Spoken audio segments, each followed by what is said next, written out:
আসসালামু আলাইকুম ওয়া রাহমাতুল্লাহ। প্রিয় দর্শক, আজকে আমি এমন একটি দোয়ার কথা বলবো, সত্যি দোয়াটি আমাদের জন্য খুবই গুরুত্বপূর্ণ একটি দোয়া। প্রিয় দর্শক, যারা খুব বেশি কষ্টে ও বিপদে আছেন তারা এই দোয়াটি মাত্র একবার পড়ুন।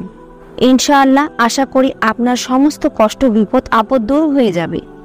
প্রিয় দর্শক, এই দোয়াটি শুধুমাত্র আপনার কষ্ট এবং দুঃখকে দূর করার জন্যই নয়, এই আমলটি করলে আপনি সমস্ত বিপদ আপদ থেকেও রক্ষা পাবেন। প্রিয় দর্শক, আপনারা জানেন সমস্ত সমস্যার সমাধান দিতে পারে আল কোরআন। এমন কোনো সমস্যা নেই যে সমস্যার সমাধান কোরআনে দেওয়া নেই। সুবহানাল্লাহ, আল্লাহ তাআলা সকল সমস্যার সমাধান পবিত্র কোরআনের মধ্যেই রেখেছেন। আমি আজকে যে দোয়াটির কথা বলবো সেটিও পবিত্র কোরআন থেকেই নেওয়া হয়েছে। আমলটি হচ্ছে কোরআনের একটি আয়াত, যে দোয়াটি আল্লাহর রাসূল সাল্লাল্লাহু আলাইহি ওয়াসাল্লাম নিজেও পড়েছেন। ভিডিওটি শুরু করার আগে একটু অনুরোধ করছি, ভিডিওটি অবশ্যই না টেনে শেষ পর্যন্ত দেখবেন। মূল দোয়াটি বলার আগে নিয়ম কানুনগুলো অবশ্যই জানা দরকার, কারণ নিয়ম কানুন অনুযায়ী যদি দোয়া করা না হয় তাহলে সে দোয়া কবুল না হওয়ার সম্ভাবনা বেশি। আর যদি নিয়ম কানুন অনুযায়ী কোনো দোয়া করা হয় তাহলে সে দোয়া আল্লাহ তাআলা খুব তাড়াতাড়ি কবুল করে নেন। আমাদের জানতে হবে কি প্রক্রিয়ায় দোয়া করলে সেটি দ্রুত কবুল হবে, তাই আমলের নিয়মটি আমাদের জানা প্রয়োজন। এর দোয়াটি প্রত্যেক দিন ফরজ নামাজের পর একবার করবেন, আর নামাজের পর যদি মনে না থাকে তাহলে অন্য কোনো ভালো সময় দোয়াটি করবেন। দোয়া কবুলের সবচেয়ে ভালো সময় হচ্ছে ফরজ নামাজের পরে। যদি কোনো ব্যক্তি নামাজের পর দোয়া করে তাহলে সে দোয়া আল্লাহ তাআলা অতি তাড়াতাড়ি কবুল করে নেন। সেক্ষেত্রে প্রতিদিন 5 ওয়াক্ত নামাজের ফরজ নামাজের পর এই দোয়াটি করবেন। দোয়াটি পড়ার আগে 3 বার অথবা 5 বার দরুদ শরীফ পড়ে নেবেন। দরুদ শরীফটি হতে পারে দরুদে ইব্রাহিম অথবা সবচেয়ে ছোট দরুদ সাল্লাল্লাহু আলাইহি ওয়াসাল্লাম, কেননা এতটুকু পড়ার দ্বারাও দরুদ আদায় হয়ে যায়।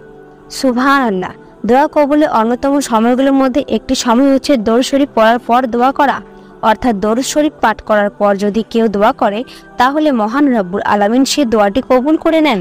সে দোয়াটি হলো রাব্বানা আতিনা ফিদ দুনিয়া হাসানা।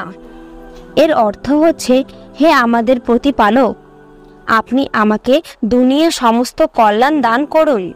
দোয়াটি খুব ছোট, আমরা অনেকেই জানি, কিন্তু এর অর্থ হয়তো আমাদের অনেকেরই মুখস্থ নেই। আপনি যদি একবার দিল থেকে অর্থটা অনুধাবন করে দোয়াটি পড়েন, 2 চোখের পানি ছেড়ে দিয়ে মনে মনে ভাববেন যে হে প্রভু, দুনিয়ার সমস্ত কল্যাণ তোমার কাছেই চাইছি, আর মুখে আরবিতে বলবেন রাব্বানা আতিনা ফিদ দুনিয়া হাসানা, হে আল্লাহ আমাকে দুনিয়ার সকল হাসানা দান করুন। এর ফলে আল্লাহ তাআলা আপনার সকল কষ্ট দূর করে দেবেন ইনশাআল্লাহ, এবং সকল সুখ শান্তির ব্যবস্থা করে দেবেন। দ্বিতীয় অংশে যেটি পড়বেন, ও ফিল আখিরাতি হাসানা ওয়াকিনা আযাব বান্নার, হে প্রভু আপনি আখিরাতেও আমাদেরকে মুক্তি দান করুন এবং জাহান্নামের আগুন থেকে আমাদেরকে রক্ষা করুন।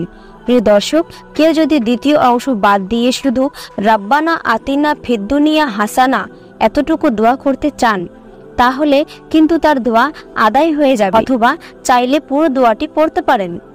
আমরা বেশি বেশি এই দোয়াটি পাঠ করব। অবশ্যই আমরা এই দোয়াটি ইতিপূর্বে পাঠ করব, কিন্তু তখন এর অর্থ হয়তো জানতাম না।